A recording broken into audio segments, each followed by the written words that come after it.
हाँ जी वीडियो बनी थी ते ਅਸੀਂ ਉੱਥੇ 2-3 ਦਿਨ ਦਾ ਕੰਮ ਸੀ। ਮੈਂ ਵੀ ਹੁਣ ਖੱਜਲ ਖੁਆਰੀ ਆਪਦੇ ਪੈਸਿਆਂ ਨਾਲ ਹੀ ਹੋਣਾ, ਕੰਪਨੀ ਨੇ ਕਲੇਮ ਏਡੀ ਛੇਤੀ ਨਹੀਂ ਦੇਣਾ ਕਿਉਂਕਿ ਟਰੈਕਟਰ ਅਸੀਂ ਲੈ ਜਾਣਾ। ਰਿਆਜ਼ ਭਾਈ ਇੰਨੇ ਪੈਸੇ ਲਾਤੇ ਤੇ ਤੁਸੀਂ ਉੱਥੇ ਕਲੇਮ ਸੈਂਟਰ ਦੇ ਟਰੈਕਟਰ ਖਿਲਾਰ ਦਿਓ, ਮਾਲਕ ਨੂੰ ਤਾਂ ਰਾਤ ਨਹੀਂ ਜਾਣਾ। ਮੈਂ ਇੰਨੇ ਪੈਸੇ ਭਰੇ ਨੇ ਤੇ ਮੇਰੇ ਘਰ ਜਾਏ। ਨਾਲੇ ਗੱਲ ਪਤਾ ਕੀ ਅੱਜ ਕੱਲ ਜੀ ਸੋਸ਼ਲ ਮੀਡੀਆ ਦਾ ਦੌਰ ਹੈ ਤੇ ਕੋਈ ਵੀ ਕੰਪਨੀ ਇਹ ਨਹੀਂ ਚਾਹੇਗੀ ਕਿ ਸਾਡੀ ਕੋਈ ਬੁਰਾਈ ਜਿਹੜੀ ਹੈ ਬੁਰਾਈ ਕਰੇ ਸਾਹਮਣੇ ਆਏ। ਠੀਕ ਹੈ ਤੇ ਹਰ ਕੰਪਨੀ ਦੀ ਹੁਣ ਕੋਸ਼ਿਸ਼ ਹੈ ਵੱਧ ਚੜ ਕੇ ਕੋਈ ਵੀ ਅਗਰ ਮਸਲਾ ਜ਼ਿਮੀਂਦਾਰ ਨੂੰ ਆਉਂਦਾ ਹੈ, ਅਸੀਂ ਇਹ ਨਹੀਂ ਆਂਦੇ ਇਹ ਕੰਪਨੀ ਹੋਰ ਵੀ ਜਿਹੜੀਆਂ 3-4 ਕੰਪਨੀਆਂ ਚੱਲ ਰਹੀਆਂ ਛੋਟੀਆਂ ਪਾਕਿਸਤਾਨ ਦੇ ਵਿੱਚ ਉਹਨਾਂ ਨੂੰ ਵੀ ਚਾਹੇ ਕੋਈ ਵੀ ਛੋਟਾ ਜਿਹਾ ਵੀ ਮਸਲਾ ਵਗੈਰਾ ਹੁੰਦਾ ਥੋੜੀ ਮਗਰ ਪਹੁੰਚੋ ਅਗਰ ਤੁਸੀਂ ਚਾਹੁੰਦੇ ਤੁਹਾਡੀ ਕੰਪਨੀ ਕਾਮਯਾਬ ਹੋਵੇ। अस्सलाम वालेकुम दोस्तों, अपना चैनल पीके ਤੇ खुश आमदीद करने सारे ਭਰਾਵਾਂ ਨੂੰ।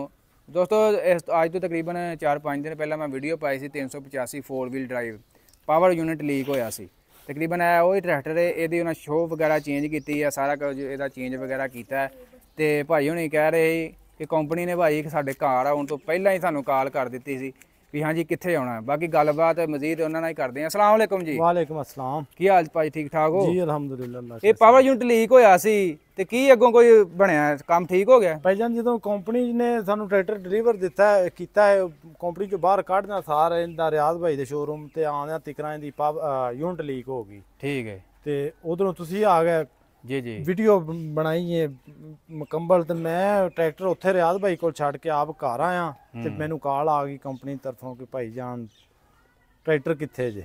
ਅੱਛਾ। ਤੇ ਮੈਂ ਟਰੈਕਟਰ ਲਗਾਤਾ ਹੈ। ਹਾਂ ਮੈਂ ਤੁਹਾਡੇ ਤੋਂ ਸਹੀ ਨਹੀਂ ਕਰਾਉਣੀ, ਐਡਾ ਸੁਥਰਾ ਤੁਸੀਂ ਕੰਮ ਕਿਉਂ ਦਿੰਦੇ ਜੀ। ਹਾਂਜੀ ਹਾਂਜੀ ਹਾਂਜੀ। ਤੇ ਅਲਹਮਦੁਲਿल्लाह ਉਹਨਾਂ ਦੀ ਕਾਲ ਆਈ ਉਹਨਾਂ ਟਰੈਕਟਰ ਲਾਹੌਰ ਸੀ ਰਿਆਜ਼ ਭਾਈ ਕੋਲ। ਬਾਕੀ ਨਾ ਜਿਹੜੀਆਂ ਮਿਲਰ ਦੀਆਂ ਪਹਿਲੇ ਗਲਤੀਆਂ ਕਤਾਈਆਂ ਸੀ ਨਾ ਉਹ ਨਾ ਛੱਡ ਦਿੱਤੀਆਂ ਨੇ। ਹੁਣ ਤਾਂ ਜਿਹੜਾ ਕੋਈ ਕਲੇਮ ਹੁੰਦਾ ਹੈ ਨਾ ਤੇ ਆ ਮਿਸਤਰੀ ਵਿੱਚ ਕਰਦੇ ਨੇ ਵਾਧਾ ਘਾਟਾ, ਬਾਕੀ ਕਲੇਮ ਕੰਪਨੀ ਦੀ ਗੱਡੀ ਆਉਂਦੀ ਏ, ਲਾਹੌਰ ਜਾਣਾ ਵੀ ਨਹੀਂ ਪੈਂਦਾ। ਜਿਹੜਾ ਸਰਵਿਸ ਕਰਦਾ ਉਹਦੇ ਕੋਲ ਕਲੇਮ ਤੁਹਾਨੂੰ ਮਿਲ ਜਾਂਦਾ, ਲਾਹੌਰ ਜਾਣ ਦੀ ਲੋੜ ਹੀ ਕੋਈ ਨਹੀਂ। ਇਹ ਫਿਰ ਜਿਹੜੇ ਸਰਵਿਸ ਕਰਨ ਵਾਲੇ ਨੇ ਨਾ ਇਹ ਕਰਦੇ ਨੇ ਵਾਧਾ ਘਾਟਾ, ਸਾਨੂੰ ਕਿਰਾਇਆ ਦਿਓ ਅਸੀਂ ਜਾਵਾਂਗੇ ਅਸੀਂ ਲਿਆਵਾਂਗੇ। ਹੁਣ ਜਿਹੜਾ ਪਹਿਲੇ ਵਾਲਾ ਨਿਜ਼ਾਮ ਸੀ ਨਾ ਖਤਮ ਹੋ ਗਿਆ। ਹੁਣ ਤੇ ਕੰਪਨੀ ਘਰ ਦਿੰਦੀ ਸਮਾਨ, ਜਿਹੜਾ ਡੀਲਰ ਹੁੰਦਾ ਹੈ ਨਾ ਉਹ ਡੀਲਰ ਜਿਹੜੇ ਸਰਵਿਸ ਕਰਨ ਵਾਲੇ ਬੈਠੇ ਹੁੰਦੇ ਨੇ ਤੇ ਨਾਲੇ ਜਿਹੜਾ ਤੇ ਹੁਣ ਉਹ ਕੰਮ ਜਿਵੇਂ ਹੁਣ ਕਣਕਾਂ ਪੱਕੀਆਂ ਨੇ 2-4 ਦਿਨ ਟਰੈਕਟਰ ਕਿਤੇ ਖਲੋ ਜਾਵੇ ਤੇ ਉਹ ਜ਼ਿਮੀਂਦਾਰ ਤੇ ਮਰ ਗਿਆ, ਉਹਦਾ ਪੂਰਾ ਸਾਲ ਦਾਇਆ ਹੋ ਗਿਆ। ਬਾਕੀ ਜਨਾਬ ਜਿਹੜਾ ਮੈਸੀ ਏ 240 ਏ 60 ਏ 75 ਏ ਜਿਹੜਾ ਵੀ ਇੱਕ ਬ੍ਰਾਂਡ ਏ ਇਹ ਤੇ ਮਿਸਾਲ ਤੋਂ ਇੱਥੇ ਕੋਈ ਕਿੱਲਾ ਵਿਗਾ ਪੈਲੀ ਬਣ ਗਈ। ਹੁਣ ਕਿੱਲਾ ਵਿਗਾ ਪੈਲੀ ਵੀ ਬਹੁਤ ਮਹਿੰਗੀ ਹੋ ਗਈ ਤੇ ਟਰੈਕਟਰ ਵੀ ਬਹੁਤ ਮਹਿੰਗੇ ਹੋ ਗਏ ਨੇ ਤੇ ਇਹਦਾ ਤੇ ਹੁਣ ਨਾ ਲਵੋ ਨਾ ਚਾਹੇ 4x4 ਜਿਹੜਾ ਤੇ ਦਸਤੀ ਇੱਥੇ ਹੀ ਮਹੱਲੇ 'ਚ 2-4 ਗਾਹਕ ਲੱਭ ਜਾਣੇ ਨੇ ਤੇ ਬਾਕੀ ਜਿਹੜਾ ਇਹਦਾ ਸਮਾਨ ਹੈ ਉਹ ਵੀ ਨਿੱਕੀ ਜਿਹੀ ਦੁਕਾਨ ਤੋਂ ਲੈ ਕੇ ਤੁਸੀਂ ਪਾ ਲਓ, ਉਹਦੀ ਵੀ ਟੈਨਸ਼ਨ ਪਰੇਸ਼ਾਨੀ ਕੋਈ ਨਹੀਂ ਹੈ। ਤੇ ਫਿਰ ਇਹਦਾ ਸਮਾਨ ਅਵੇਲੇਬਲ ਤੇ ਸਸਤਾ ਹੈ। ਜਿਹਨੇ ਬਾਹਰ ਦਾ ਇੰਪੋਰਟਰ ਟਰੈਕਟਰ ਨੇ ਸਮਾਨ ਲੈਣ ਕੋਲੇ ਬੰਦੇ ਟਰੈਕਟਰ ਨਹੀਂ ਲੈਂਦੇ ਕਿ ਸਮਾਨ ਉਹਨਾਂ ਦਾ ਮਹਿੰਗਾ ਹੁੰਦਾ ਹੈ। ਅੱਗੋਂ ਸਾਡੇ ਮਾਫੀਆ ਨੇ ਵੀ ਇੱਕ ਚੀਜ਼ ਬਾਹਰੋਂ ਇੰਪੋਰਟ ਕੀਤੀ ਹੈ ਨਾ ਉਹ ਅਗਰ 50 ਰੁਪਏ ਦੀ ਪਈ ਹੈ ਨਾ ਤੇ ਉਹਦੇ ਤੋਂ 10 ਰੁਪਏ ਉੱਤੇ 20 ਕਮਾ ਕੇ ਯਾਨੀ ਕਿ 2-4-5 ਲੱਖ ਨਾਲ ਨਹੀਂ ਰਜਣਾ, 15-20 ਲੱਖ ਨਾਲ ਰਜਣਾ, ਜਿੰਨੇ ਦੇ ਉਹਨੇ ਪੈਸੇ ਸਾਨੂੰ ਉੱਤੇ ਮਿਲ ਜਾਣ। ਬਾਹਰੋਂ ਟਰੈਕਟਰ ਆਉਂਦੇ ਨੇ ਇੰਪੋਰਟ ਹੁਣ ਰੂਸੀ ਏ ਟਰੈਕਟਰ, ਇੱਕ ਉਹ ਵੀ ਬ੍ਰਾਂਡ ਦਾ ਹੈ, ਜ਼ਬਰਦਸਤ ਕਿਸਮ ਦਾ ਟਰੈਕਟਰ ਹੈ। ਪਰ ਜਦੋਂ ਆਉਂਦਾ ਹੈ ਪਹਿਲੋਂ ਪਿੱਛੋਂ ਆਉਂਦਾ ਹੈ, ਅੱਗੇ ਇੰਪੋਰਟ ਤੇ ਕਿਰਾਇਆ ਪੈਂਦਾ, ਫਿਰ ਅੱਗੋਂ ਆਉਂਦਾ, ਫਿਰ ਅੱਗੋਂ ਜਿਹੜਾ ਡੀਲਰ ਦਰਾ ਉਹਨਾਂ ਨੇ ਮਟਾਇਆ ਚੜ੍ਹਦਾ, ਫਿਰ ਉਹ ਤੋਨਾ ਪਾ ਦਿੰਦੇ ਨੇ ਵੀ ਚੰਗਾ ਤੁੰਨ ਕੇ ਤੇ ਫਿਰ ਜ਼ਿਮੀਂਦਾਰ ਦੀ ਨਾ ਪਹੁੰਚ ਤੋਂ ਦੂਰ ਹੋ ਜਾਂਦਾ ਹੈ। ਤੇ ਬਾਕੀ ਟਰੈਕਟਰ ਉਹ ਬੜਾ ਜ਼ਬਰਦਸਤ ਹੈ, ਉਹ ਵੀ ਤਾਂ ਜਿਹੜਾ 4x4 ਹੈ ਇਹ ਤੇ ਕਹਿੰਦੇ ਨੇ ਬੜਾ ਵੱਡਾ ਜਿਹੜਾ ਹਾਥੀ ਹੈ, ਇਹਨੂੰ ਤਾਂ ਟੈਨਸ਼ਨ ਪਰੇਸ਼ਾਨੀ ਕੋਈ ਨਹੀਂ ਹੈਗੀ। ਇਹ ਗੱਲ ਹੈ ਨਾ ਲੜੇ ਭਾਈ, ਇਹ ਇੱਕ ਹਿਸਾਬ ਦਾ ਮਾਰਕੀਟ ਦਾ ਟਰੈਕਟਰ ਹੈ। ਇਹ ਤਾਂ ਗੱਲ ਕਰੀ ਨਾ ਕੋਈ ਵੀ ਕੰਪਨੀ ਇਹਦਾ ਮੁਕਾਬਲਾ ਫਿਲਹਾਲ ਕੋਈ ਨਹੀਂ। ਬਾਕੀ ਨਾ ਜੀ ਇਹ ਪਹਿਲੋਂ ਵੇਖੀ ਤੇ ਅਸੀਂ ਕੂੜੇ ਕਾੜੇ ਵਾਲਿਆਂ ਕੋਲ ਉਰਲੇ ਪਰਲਿਆਂ ਕੋਲ ਤੇ ਜਦੋਂ ਜ਼ਿਮੀਂਦਾਰਾਂ ਨੂੰ ਪਤਾ ਲੱਗਾ ਨਾ ਵੀ ਇੱਕ ਬੜੀ ਜ਼ਬਰਦਸਤ ਉਹਨੇ ਨੂੰ ਲਿਆ ਦਿਓ, ਇਹਨੇ ਬੜੀ ਜ਼ਬਰਦਸਤ ਚੀਜ਼ ਹੈ ਤੇ ਹੁਣ ਮੇਰੇ ਹਿਸਾਬ ਨਾਲ 4x4 ਇੰਨਾ ਕੁ ਸੇਲ ਹੁੰਦਾ ਪਿਆ ਸੋਚ ਤੋਂ ਜ਼ਿਆਦਾ। ਅਸੀਂ ਗੱਲ ਕਰ ਰਹੇ ਹਾਂ ਕਲੇਮ ਤੇ ਵੀਡੀਓ ਬਣਾ ਰਹੇ ਹਾਂ। ਮੈਂ ਕਿਹਾ ਛੋਟੇ ਮੋਟੇ ਕਲੇਮ ਵਗੈਰਾ ਹੁੰਦੇ ਰਹਿੰਦੇ ਨੇ ਤੇ ਕੰਪਨੀ ਥੋੜੀ ਮੈਂ ਇਹਦਾ ਵੱਡਾ ਨੈਟਵਰਕ ਕਿਸੇ ਦਾ ਨਹੀਂ ਕੰਪਨੀ ਦਾ ਜਿੱਡਾ ਇਹਦਾ ਹੁਣ ਹੋ ਗਿਆ। ਹਾਂਜੀ ਹਰ ਕਸਬੇ ਤੇ ਹਰ ਸ਼ਹਿਰ 'ਚ ਇਹਦਾ ਹੁਣ ਮਤਲਬ ਤੁਹਾਨੂੰ ਮਿਲੇਗਾ ਡੀਲਰ ਵਗੈਰਾ ਕੋਈ। ਹਾਂਜੀ ਇੱਥੇ ਸਾਡੇ ਨਾਲ ਦੇ ਪਿੰਡ ਸਹਿਜ ਕਲੇਮ ਸੈਂਟਰ ਹੈਗਾ ਇਹਦਾ। ਹਾਂਜੀ ਲਗੇ ਜਾਓ ਤੇ ਉੱਥੇ ਉਹ ਉਹਨਾਂ ਕੋਲ ਕੰਪਨੀ ਨੇ ਐਸਐਸ ਦਿੱਤੀ, ਉਹਨਾਂ ਕੋਲ ਸਮਾਨ ਪਿਆ ਹੁੰਦਾ, ਉੱਥੋਂ ਲੈ ਤੇ ਪਾ ਲਓ, ਕੰਪਨੀ ਆਪੇ ਉਹਨਾਂ ਨੂੰ ਪਹੁੰਚਾ ਦਿੰਦੀ, ਉਹ ਆਪੇ ਲੈ ਆਉਂਦੇ। ਤੁਹਾਨੂੰ ਜਦੋਂ ਕੰਪਨੀ ਨੇ ਕਾਲ ਕੀਤੀ ਤੁਸੀਂ ਉਦੋਂ ਟਰੈਕਟਰ ਉੱਥੇ ਲਾਹੌਰ ਸੀ? ਹਾਂਜੀ ਲਾਹੌਰ ਹੀ ਸੀ, ਕੈਬਨ ਵਾਸਤੇ ਖੜਾ ਸੀ ਰਿਆਜ਼ ਭਾਈ ਜਰਾਂ ਕੋਲ। ਹਾਂ ਤੇ ਅਗਰ ਉੱਥੇ ਨਾ ਵੀ ਹੁੰਦਾ ਤੇ ਕੰਪਨੀ ਨੇ ਤੁਹਾਡੇ ਘਰ ਆਉਣਾ ਸੀ? ਹਾਂਜੀ ਇੱਥੇ ਆਉਣਾ ਸੀ, ਉਹਨਾਂ ਇੱਥੇ ਕਰਤੇ ਜਾਣਾ ਸੀ। ਮੈਨੂੰ ਉਹਨੇ ਪੁੱਛਿਆ ਬੰਦੇ ਨੇ ਵੀ ਕਿੱਥੇ ਆਈਏ, ਮੈਂ ਉਹਨਾਂ ਨੂੰ ਆਖਿਆ ਮੈਂ ਭਾਈ ਉੱਥੇ ਟਰੈਕਟਰ ਲਾਹੌਰ ਮਿਲਤ 'ਚ ਉਹਨਾਂ ਕੰਪਨੀ ਨੇ ਮਿੰਦਿਆਂ ਨੇ। ਤੇ ਤੁਸੀਂ ਕੀ ਸੋਚਿਆ ਜਦੋਂ ਵੀਡੀਓ ਬਣਾ ਲਈ ਤੁਸੀਂ ਕਿਹਾ ਆਪ ਹੀ ਜਾ ਕੇ ਕਰਵਾ ਲਾਂਗੇ ਜਾਂ ਕੀ ਉਦੋਂ ਸੋਚਿਆ ਸੀ? ਜਿੱਦੋਂ ਤੁਹਾਨੂੰ ਵਿਖਾਇਆ ਅਸੀਂ ਪਾਗਲ ਹਾਂਜੀ ਵੀਡੀਓ ਬਣੀ ਸੀ ਤੇ ਅਸੀਂ ਉੱਥੇ 2-3 ਦਿਨ ਦਾ ਕੰਮ ਸੀ। ਮੈਂ ਕਿਹਾ ਵੀ ਹੁਣ ਇਹ ਖੱਜਲ ਖੁਆਰੀ ਆਪਦੇ ਪੈਸਿਆਂ ਨਾਲ ਹੀ ਹੋਣਾ, ਕੰਪਨੀ ਦੇ ਕਲੇਮ ਏਡੀ ਛੇਤੀ ਨਹੀਂ ਦੇਣਾ ਕਿਉਂਕਿ ਟਰੈਕਟਰ ਅਸੀਂ ਲੈ ਜਾਣਾ ਤੇ ਬਹਰਾਲ ਅੱਲਾ ਦਾ ਸ਼ੁਕਰ ਹੈ ਕਿ ਉਹ ਜ਼ਰੀਆ ਤੁਸੀਂ ਬਣੇ ਵੀਡੀਓ ਵਾਲੇ ਜਿਹੜੇ ਉਹਨਾਂ ਦਸਤੀ ਆਉਣ ਤੇ ਚੇਂਜ ਕਰਤੀ 60-70 ਹਜ਼ਾਰ ਦੀ ਆਈਟਮ ਹੈ ਹਾਂ 900 ਕੰਮ ਤੇ ਉੱਥੇ ਕੀ ਰਿਸੈਟ ਹੋਇਆ ਕਿ ਨਵਾਂ ਪਾਇਆ ਉਹਨਾਂ ਨੇ? ਹਾਂਜੀ ਉਹਨਾਂ ਬਦਲ ਹੀ ਦਿੱਤੀ ਹੈ ਸਾਹਮਣੇ ਯੂਨਿਟ ਲੀਕ ਆਹ ਦੂਸਰੀ ਸਾਈਡ ਤੇ ਦੇਖਦੇ ਅੱਛਾ ਪੂਰੀ ਕਿਟ ਉਹਨਾਂ ਬਦਲ ਦਿੱਤੀ? ਹਾਂਜੀ ਇਹ ਸਾਹਮਣੇ ਯੂਨਿਟ ਹੈ ਇਹ ਉਹਨਾਂ ਮੁਕੰਮਲ ਹੀ ਬਦਲਤੀ ਆ ਜਿਹਦੇ ਨਾਲ ਪੈਪ ਲੱਗੇ ਨੇ 4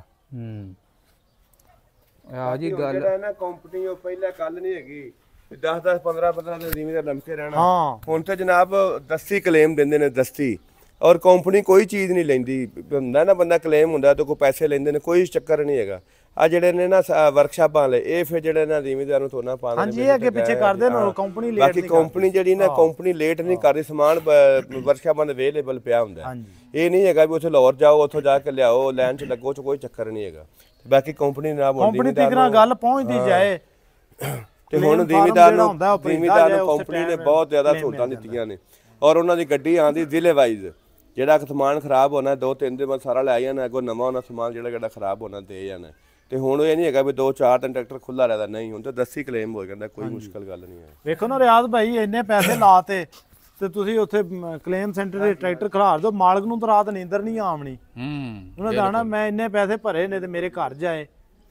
ਨਾਲੇ ਗੱਲ ਪਤਾ ਕੀ ਅੱਜ ਕੱਲ ਜੀ ਸੋਸ਼ਲ ਮੀਡੀਆ ਦਾ ਦੌਰ ਹੈ ਹਾਂਜੀ ਤੇ ਕੋਈ ਵੀ ਕੰਪਨੀ ਇਹ ਨਹੀਂ ਚਾਹੇਗੀ ਕਿ ਸਾਡੀ ਕੋਈ ਬੁਰਾਈ ਜਿਹੜੀ ਹੈ ਬੁਰਾਈ ਕਰੇ ਸਾਹਮਣੇ ਆਏ ਠੀਕ ਹੈ ਤੇ ਹਰ ਕੰਪਨੀ ਦੀ ਹੁਣ ਕੋਸ਼ਿਸ਼ ਹੈ ਵੱਧ ਚੜ ਕੇ ਕੋਈ ਵੀ ਅਗਰ ਮਸਲਾ ਜ਼ਿਮੀਂਦਾਰ ਨੂੰ ਆਉਂਦਾ ਅਸੀਂ ਇਹ ਨਹੀਂ ਆਂਦੇ ਇਹ ਕੰਪਨੀ ਹੋਰ ਵੀ ਜਿਹੜੀਆਂ 3-4 ਕੰਪਨੀਆਂ ਚੱਲ ਰਹੀਆਂ ਛੋਟੀਆਂ ਪਾਕਿਸਤਾਨ ਦੇ ਵਿੱਚ ਉਹਨਾਂ ਨੂੰ ਵੀ ਚਾਹੀਦਾ ਕੋਈ ਵੀ ਛੋਟਾ ਜਿਹਾ ਵੀ ਮਸਲਾ ਵਗੈਰਾ ਆਉਂਦਾ ਥੋੜੀ ਮਗਰ ਪਹੁੰਚੋ ਅਗਰ ਤੁਸੀਂ ਚਾਹੁੰਦੇ ਤੁਹਾਡੀ ਕੰਪਨੀ ਕਾਮਯਾਬ ਹੋਵੇ ਠੀਕ ਹੈ। ਤੇ ਜਿਸ ਤਰ੍ਹਾਂ ਹੁਣ ਮੈਸੀ ਫਰਗੂਸਨ ਇੱਕ ਬਣਿਆ ਬ੍ਰਾਂਡ ਇਹਦਾ ਨੈਟਵਰਕ ਬੜਾ ਵੱਡਾ ਹੈ ਪਾਕਿਸਤਾਨ 'ਚ ਬ੍ਰਾਂਡ ਇਹਦੇ ਮੁਕਾਬਲੇ ਅਗਰ ਦੂਸਰੀਆਂ ਕੰਪਨੀਆਂ ਜਿਹੜੀਆਂ ਉਹਦਾ ਨੈਟਵਰਕ ਅਜੇ ਛੋਟਾ ਹੈ ਤੇ ਜਿਹੜਾ ਕਲੇਮ ਲੈਣ ਲੱਗੇ ਥੋੜਾ ਟਾਈਮ ਲੱਗੇਗਾ। ਜ਼ਿਮੀਂਦਾਰ ਜਿਹੜੇ ਹੁਣ ਚਲਾ ਰਹੇ ਨੇ ਬੁੱਲ ਪਾਵਰ ਚਲਾ ਰਹੇ ਨੇ ATS ਚਲਾ ਰਹੇ ਨੇ ਜਾਂ ਛੋਟੀ ਜਿਹੜੀ ਕੰਪਨੀ ਚਲਾ ਰਹੇ ਨੇ ਤੇ ਉਹਨਾਂ ਨੂੰ ਥੋੜਾ ਜਿਹਾ ਇੱਕ ਦਿਨ ਥੋੜਾ ਜਿਹਾ ਟਾਈਮ ਲੈਣਾ ਪੈਣਾ ਕਿਉਂਕਿ ਤੁਸੀਂ ਇੱਕ ਦਫਾ ਜਦੋਂ ਕੌੜਾ ਘੁੱਟ ਭੜਿਆ ਨਾ ਨਵੀਂ ਕੰਪਨੀ ਨੂੰ ਚੈੱਕ ਕਰਨ ਦਾ ਤੇ ਫਿਰ ਉਹਨੂੰ ਟਾਈਮ ਦਿਓ ਥੋੜਾ ਜਿਹਾ ਠੀਕ ਹੈ।